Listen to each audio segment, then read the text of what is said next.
இயற்கையோட வரப்பிரசாதமே மழை தாங்க. எல்லோருக்கும் பிடிச்ச மழை சீசனில் தான் கோல்டும் த்ரோட் இன்ஃபெக்ஷனும் வரும்.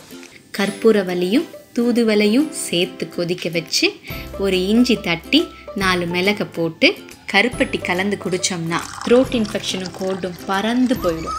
வாங்க இதை எப்படி பண்ணுறதுன்னு பார்க்க போகலாம். அதுக்கு முன்னாடி நம்ம சேனலை சப்ஸ்கிரைப் பண்ணிக்கோங்க.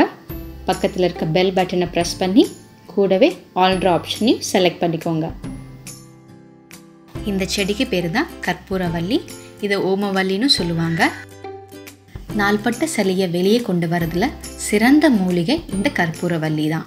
தொண்டை கரகரப்புனாலே கடையில் போய் உடனே தூதுவளை மிட்டாய் தான் வாங்கி சாப்பிடுவோம். தொண்டை சம்மந்தமான பிரச்சனைகளுக்கு சிறந்த மருந்து தூதுவளை தான்.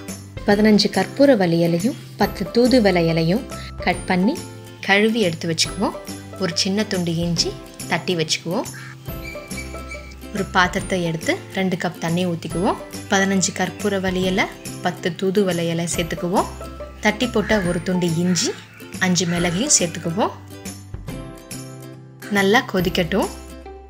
தண்ணி கொதிக்கிற வரைக்கும் கருப்பட்டியை தட்டி வச்சுக்குவோம். கருப்பட்டியில் அவ்வளோ இரும்பு சத்து இருக்குது. எங்கள் பாட்டி அப்போலேருந்து இப்போ வரைக்கும் காஃபினா கருப்பட்டி காஃபி தான் குடிப்பாங்க.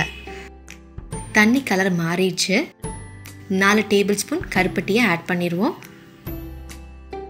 2 நிமிஷம் கொதிச்சாவே கருப்பட்டி தண்ணியில் கரைஞ்சிரும். இப்போ ஸ்டவ்வை ஆஃப் பண்ணி வடிகட்டினோம்னா அருமையான மூலிகை காஃபி ரெடி. இந்த மாதிரி வீக்லி ஒன்ஸ் குடித்தோம்னா த்ரோட் இன்ஃபெக்ஷனும் கோல்டும் பறந்து போயிடும். நீங்களும் இந்த மாதிரி வீட்டில் ட்ரை பண்ணுங்கள். எப்படி இருந்துன்னு கமெண்ட் பண்ணுங்கள். இந்த வீடியோ பிடிச்சிருந்தா லைக் பண்ணுங்கள், ஷேர் பண்ணுங்கள். ஃபுட் அண்ட் சிட்டிஸ் சேனலுக்கு சப்ஸ்கிரைப் பண்ணுங்கள்.